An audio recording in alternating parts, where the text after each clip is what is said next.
हिंदी गोदली अध्याय 2 क्वेश्चन पहला है। नालंदा की वाणी एशिया महाद्वीप में पर्वतों और समुद्रों के उस पार तक फैल गई थी। इस वाक्य की सही स्पष्ट करें। उत्तर नालंदा हमारे इतिहास में अत्यंत आकर्षक नाम है, जिसके चारों ओर भारतीय ज्ञान साधना के सुरभित पुष्प खिले हैं। किसी समय एशिया महाद्वीप विस्तृत भूभाग के हो जाते थे। नालंदा इसका उज्ज्वल दृष्टांत है। ये 5 पर्वतों के मध्य में बसी गिरिब्रज या राजगिरी नामक स्थान में थी। वर्तमान में नालंदा उसी राजगिरी के तप्त कुंडों के साथ मिल उत्तर की ओर है। क्वेश्चन 2, मगध की प्राचीन राजधानी का क्या नाम है और वह कहाँ अवस्थित है? उत्तर मगध की प्राचीन राजधानी व्यवहार, जो 5 पर्वतों के मध्य में बसी हुई गिरिब्रज या राजगिरी नामक स्थान में थी। वर्तमान नालंदा उसी राजगिरी तप्त कुंडों से 7 मील उत्तर की ओर है। क्वेश्चन 3, बुद्ध के समय नालंदा में क्या था? उत्तर बुद्ध के समय नालंदा गांव में पारिवारिक का आम्रवन था। जैन ग्रंथों के अनुसार नालंदा महावीर और आचार्य मैथिलीपुत्र गोसाल की भेंट हुई थी। क्वेश्चन 4, महावीर और मैथिलीपुत्र गोसाल की भेंट किस उपग्राम में हुई थी? उत्तर महावीर और मैथिलीपुत्र गोसाल की भेंट राजगिरी का उपग्राम या वाहिरिकी में हुई थी।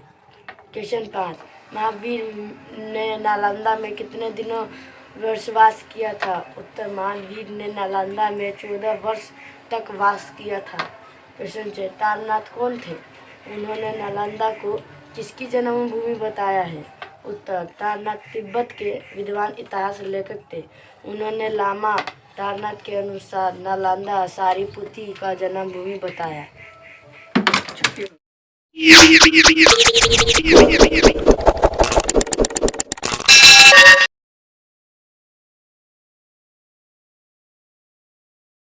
क्वेश्चन 7, एक जीवंत विद्यापीठ के रूप में नालंदा कब विकसित हुआ? उत्तर नालंदा का यह नाम इसलिए पड़ा क्योंकि यहाँ पूर्व जन्म में उत्पन्न भगवान बुद्ध की तृप्ति नहीं होती थी। सच तो यह है कि ज्ञान के क्षेत्र में जो दान दिया जाता था वह सीमा रहित और अनंत होता था। नालंदा विश्वविद्यालय का जन्म जनता के उदार दान से हुआ।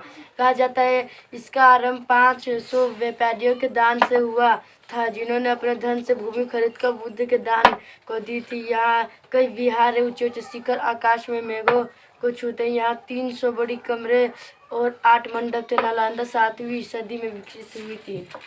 क्वेश्चन, फहान कौन थे? वे नालंदा कब आए थे? उत्तर 4वीं सदी में चीनी यात्री फहान नालंदा आए थे। क्वेश्चन, हर्षवर्धन के समय कौन चीनी यात्री भारत आया था? उस समय नालंदा की क्या दशा थी? हर्षवर्धन के समय युवांचल भारत आया था। उस समय नालंदा अपने उन्नत के शिखर पर था। युवांचल के समय नालंदा विश्वविद्यालय का रूप धारण कर चुका था।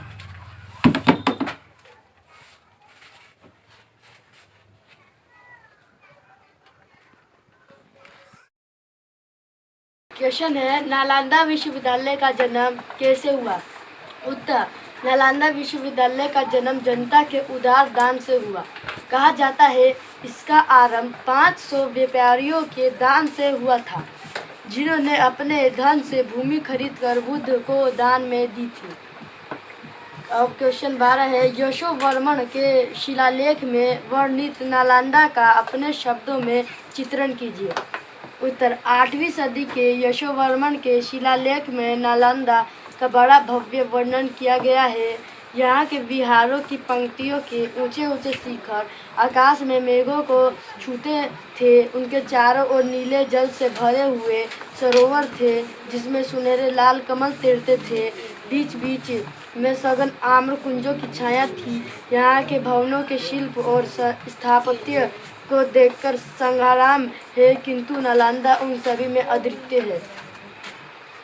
क्वेश्चन है, इत्सिंग कौन था? उसने नालंदा के बारे में क्या बताया? उत्तर इत्सिंग एक चीनी यात्री था। इत्सिंग यात्री के समय इस विहार में 300 बड़े कमरे और 8 मंडप थे। भूमि और भवनों के दान से अतिरिक्त नित्य प्रति के व्यय के लिए 100 गांव के आय अक्षय निधि के रूप में समर्पित की गई थी। इत्सिंग के इस समय में यह बढ़कर 200 गांव तक पहुंच गई थी। पुरातत्व विभाग की खुदाई से जो अवशेष मिले इसके वर्णनों की सच्चाई प्रकट। देश विदेशों के साथ नालंदा विश्वविद्यालय के संबंध का कोई एक उदाहरण दीजिए। उत्तर विदेश में फैली हुई नालंदा का अमिट छाप हमारे सामने रखता है, लेकिन नालंदा महावीरार्य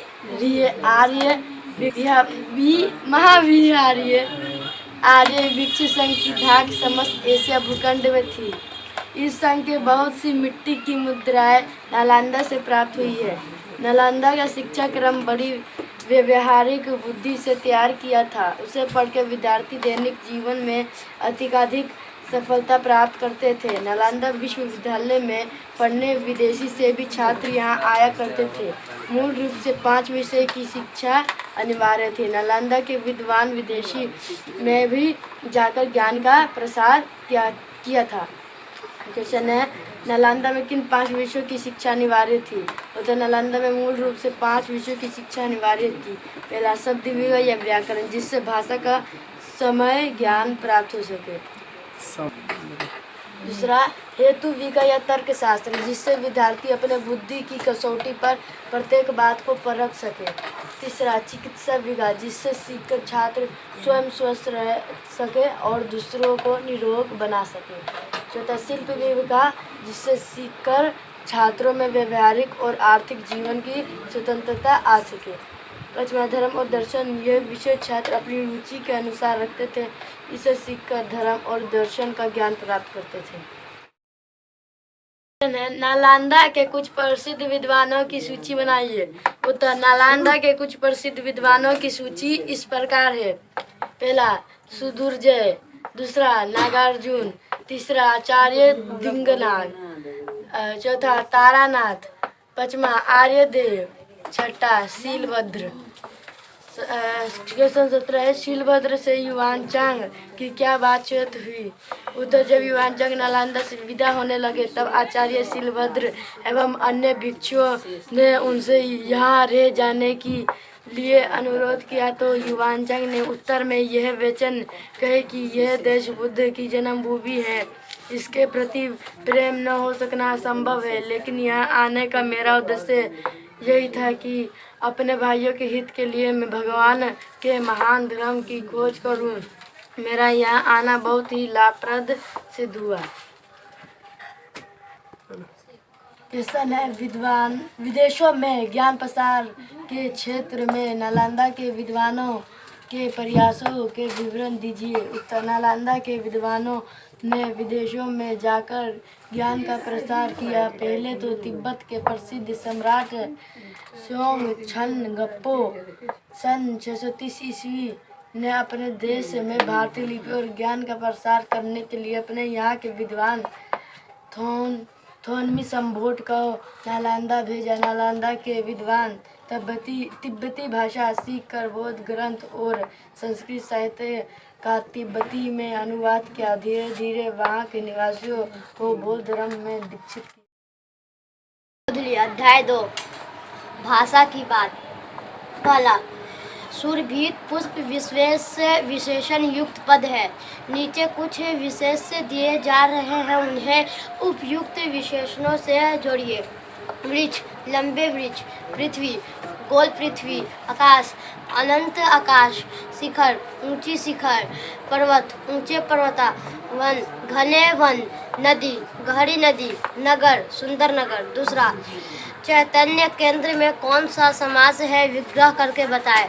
उत्तर, चैतन्य केंद्र में षष्ठी तत्पुरुष समास है।